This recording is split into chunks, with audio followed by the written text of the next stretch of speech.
Hello and welcome back on The Pursuit of Wealth, everybody. It's Rod with Power Group. Today is Thursday. It's December 2nd. Hope you're doing awesome out there today. And in this video today, we're going to go over some news and events. There was specifically an article here about Treasury Secretary Yellen giving the nod to MJ banking reform, so I want to touch on that.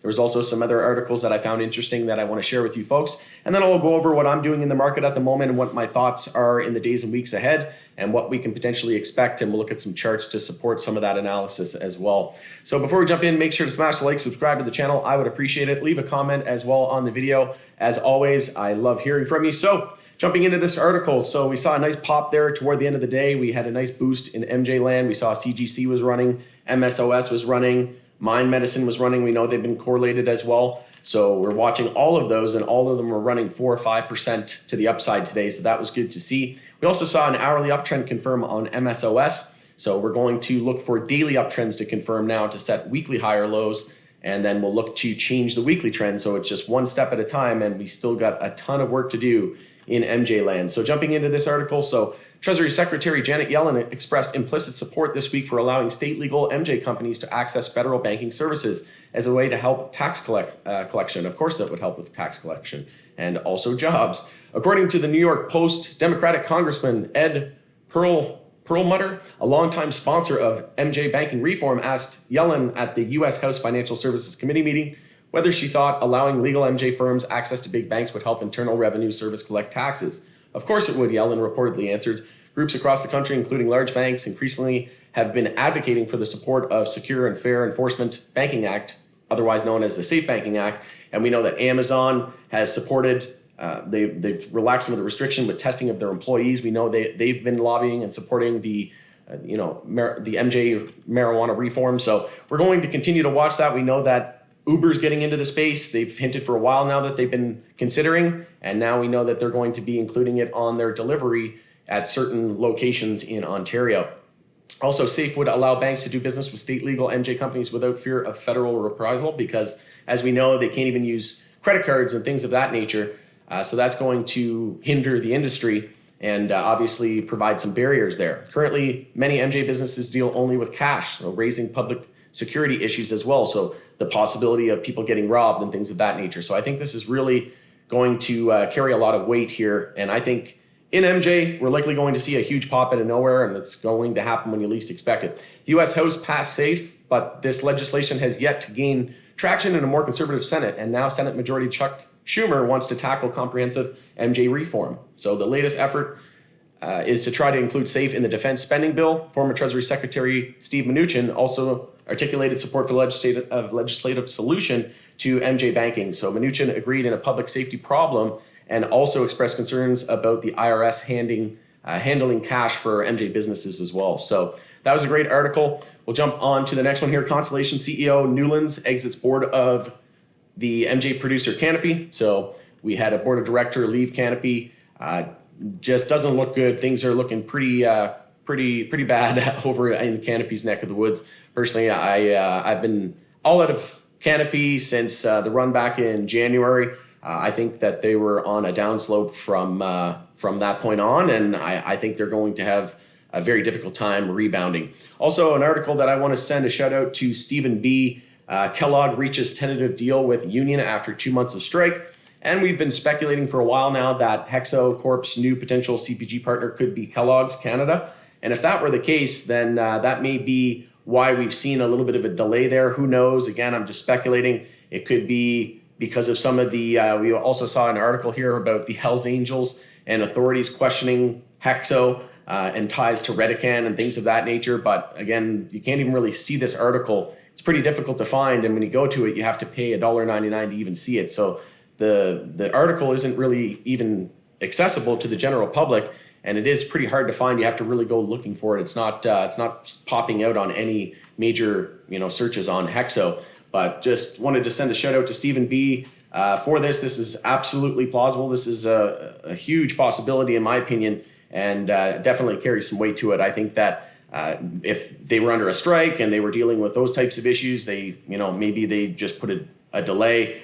We know that U.S. legalization sort of took a back seat and back burner to some of the other economic challenges that we've been having. So they could have just been delaying because of that, plus the strike. So now that has concluded, maybe we see potential rollout over the next month or two. We know that Hexo Corp was potentially going to be entering into the California market as well with the Readies and the gel caps. So we could see some movement on that. SSL said that that was likely going to happen in January. So I think we could see some major deal at some point soon, whether it be in LPs or MSOs. I just have a gut feeling that we're going to see some small win, I think, in terms of U.S. legalization, whether it be a small Safe Banking Act or something favorable to to the banking sector, or whether or not we get full-blown legalization. But I think we get a small win. Maybe we get safe banking, and then that entices the big corporates and these huge conglomerates that may be able to enter the space,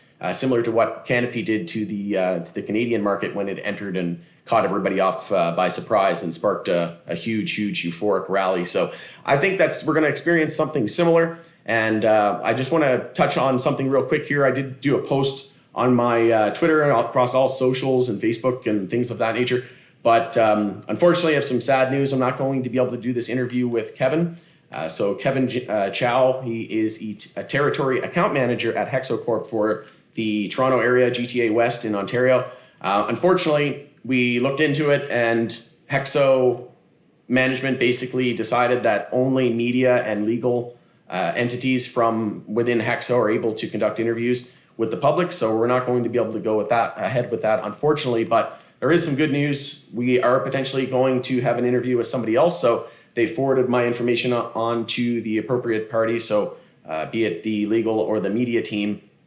The legal or the media team were going to potentially contact me back. So we'll see if they reach out. I did express the concerns that a lot of retail investors were having, that they would love to get an update from the company. It's been, with the new CEO, it's been pretty quiet.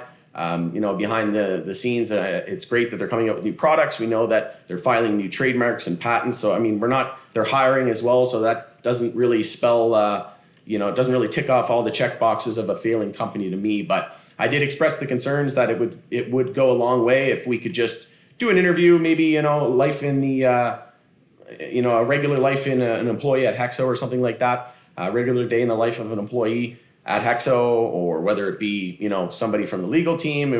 Maybe we could get another AMA or something like that with Trent. We'll see. But something like that would be really cool. I think would resonate with the general public and retail investors. We know they've been pretty silent as of late, and the whole MJ space, emotions are just running high, and I think it would go a long way. And we're all big supporters of Hexo. It's my favorite MJ stock. Again, my biggest holding by far. But again, I'm not just holding Hexo. I'm holding multiple different LPs, some larger LPs like Hexo, Tilray, my favorite tier 1 LPs. Then I've got some medium cap and some low cap names as well. I really like Oxley and OGI. I really like, for small caps, I really like Love and a few others as well. But, and then I've got my US plays, right? I've got small and large cap US names. So I really like Cureleaf, and I really like MSOS, the ETF. I really like BAM, Body and Mind, for a low cap name. So again, that's just naming off a few off the top of my head.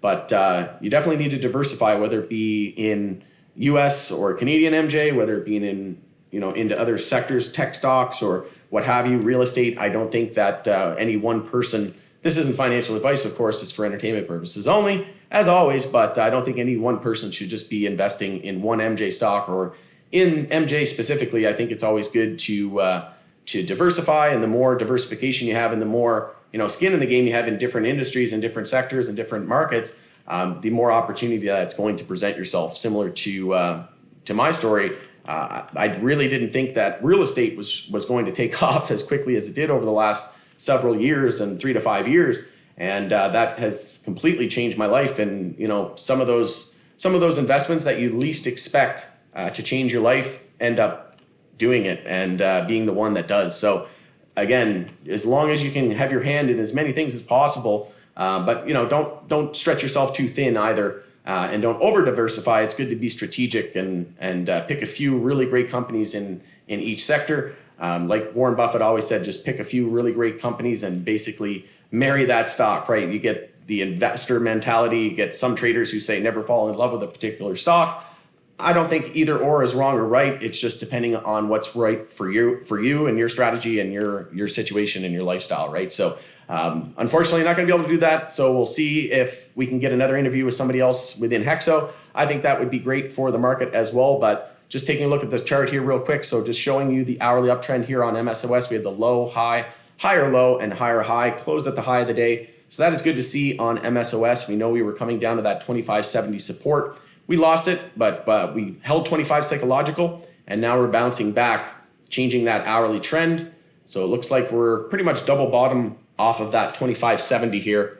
And we'll see if we can make a run here to EMA 12 around that $27 to $28 up if we do get to EMA 26 here on this daily bounce. But we're going to look to break the high of the previous daily candle tomorrow and get this daily bounce underway. It's looking like we could potentially see a gap up, and we saw some strength in the broader market there to end the day today. And we're looking to hold EMA 12. So as long as we hold EMA 12 here, I think bulls are just fine. If we close the week under EMA 12, I'm going to be a little bit worried. But in terms of the broader market, as long as we don't see a weekly downtrend confirm on the S&P 500 or a loss of the monthly uptrend, either one of those, I'll start to be really worried, and I'll start to short the market, and I'll be looking to build a long-term short position on the S&P 500 if that is the case. But at the moment, just waiting for one final move up. I think we are going to see one final explosive move up, both in stocks, both in crypto. We're going to see one final euphoric wave and blow off top. We still haven't seen that, in my opinion. And I think that we could be in for one heck of a rally into the end of the year here, and potentially into January. We will see. But I know for one thing, on the next move up or on a loss of the monthly uptrend or a confirmed weekly downtrend, I'm going to be starting to exit a lot of my crypto and my long-term positions, and I'm going to be building a SPY short position, and I'm going to be dollar cost averaging into the beaten down MJ space, similar to what I was doing in the crypto space in 2019 and 2020. All right, going to end it there. Thanks again for joining us on The Pursuit of Wealth. It is Rod with Power Group. Smash the like, subscribe to the channel. I appreciate it. Leave a comment. Let me know your thoughts, and we shall see you in the next video. Take care, everyone.